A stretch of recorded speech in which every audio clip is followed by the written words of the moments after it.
भाजपा विधायक दिलीप रावत एक बार फिर से सुर्खियों में आ गए हैं। बीते दिनों पूर्व कैबिनेट मंत्री हरक सिंह रावत की बहू अनुकृति रावत के बीजेपी में शामिल होने के बाद उन्होंने अपने फेसबुक अकाउंट में डाला था कि राम तेरी गंगा मैली हो गई, जिसका प्रत्यक्ष रूप से अनुकृति रावत के बीजेपी में शामिल होने से लगाया जा रहा था। इस पूरे मामले में उन्होंने कहा कि लोकसभा चुनाव के समय 14,000 से अधिक अन्य पार्टी के पदाधिकारी व कार्यकर्ता बीजेपी में शामिल हुए हैं। उन्होंने कहा कि जिनकी विचारधारा बीजेपी से मिलेगी वे बेहतर ढंग से पार्टी के लिए काम करेंगे और जिनकी विचारधारा नहीं मिलेगी उन्हें दरकिनार कर दिया जाएगा। 14,000 करीब दूसरे पार्टियों के नेता हमारे पास आए हैं। मैं समझता हूं खामने तो हमारे पार्लियामेंट्री के चुनाव में सामने कोई था ही नहीं। हम 5-5 लाख वोट से जीतेंगे। मुझे पूरा विश्वास है कि हम 5-5 लोग वोट से जीतेंगे। अगर 14,500 आदमियों ने 100-200 वोट भी करी होंगी तो हम 5 लाख वोट से ऊपर जीतेंगे। राजनीति विचारधारा होती है, जो हमारी विचारधारा से सहमत है उससे मित्रता है, जिससे जो विचारधाराओं से सहमत नहीं होता उससे शत्रुता होती है। कोई व्यक्ति नहीं बल्कि लगभग 14,000 जो है दूसरे पार्टियों के लोग हमारे पार्टी में आए हैं और मैं समझता हूं कि हमारे जो केंद्रीय नेतृत्व है उन्होंने सोचा होगा कि पार्टी में जो भी हमारी विचारधारा से प्रभावित होता है उनका यहाँ स्वागत होता है, लेकिन उनको हमारे नियम अनुसार पार्टी की नीति और रीति के अनुसार रहना पड़ेगा। ये अति आवश्यक है। वरिष्ठ नेता है और जब भाजपा के वरिष्ठ नेता इस तरह की बात कर रहे हैं, इस तरह के बयान दे रहे हैं तो आप अंदाजा लगा सकते हैं निश्चित रूप से भाजपा की जो नाकामी है उनके ही नेताओं की जुबानी वो सुनी जा रही है। पिथौरागढ़ में एसपी रेखा यादव ने लोगों को साइबर अपराध को लेकर जागरूक किया। उन्होंने कहा कि वर्तमान में साइबर अपराधियों ने साइबर अपराध करने का नया तरीका अपना लिया है। साइबर अपराधी व्हाट्सएप या अन्य माध्यमों से अपने आप को साइबर क्राइम सेल या पुलिस का अधिकारी बताकर कॉल कर आपके किसी परिचित या रिश्तेदार का किसी अभियोग में शामिल होने की बात कही जा सकती है। आपको डरा धमकाकर आपसे पैसों की अनुचित मांग की जाती है। इस प्रकार के फ्रॉड कॉल के आने पर किसी भी व्यक्ति को पैसा ना दें।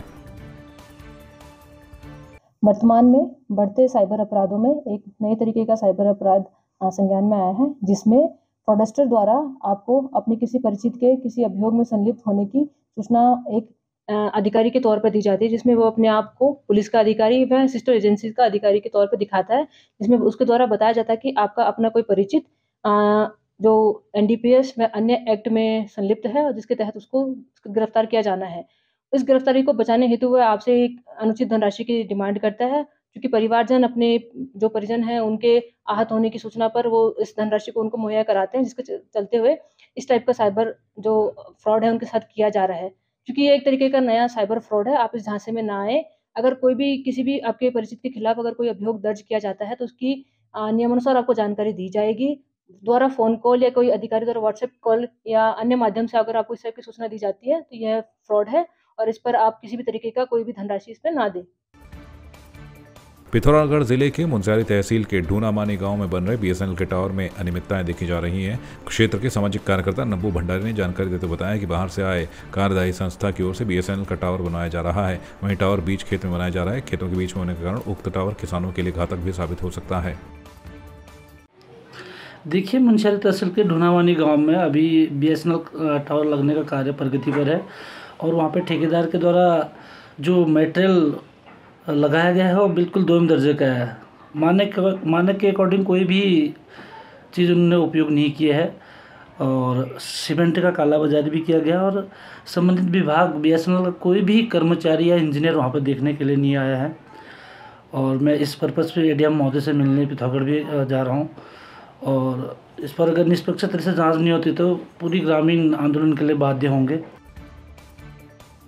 कोरोना वायरस को मात देने वाली वैक्सीन को लेकर चर्चाएं शुरू हो गई हैं। वैक्सीन को लेकर देश में जहां घमासान छिड़ गया है, वहीं जहां वैक्सीन को लेकर विपक्ष देश के प्रधानमंत्री नरेंद्र मोदी पर हमलावर है। विपक्ष अपने ट्विटर अकाउंट से वैक्सीन का साइड इफेक्ट को देश के प्रधानमंत्री नरेंद्र मोदी की लापरवाही बता रहा है। इस पर बीजेपी के पूर्व प्रदेश कोषाध्यक्ष आशीष गुप्ता ने ट्वीट का जवाब देते हुए कहा है कि विपक्ष के नेताओं को खाली आदत है सवाल उठाने की।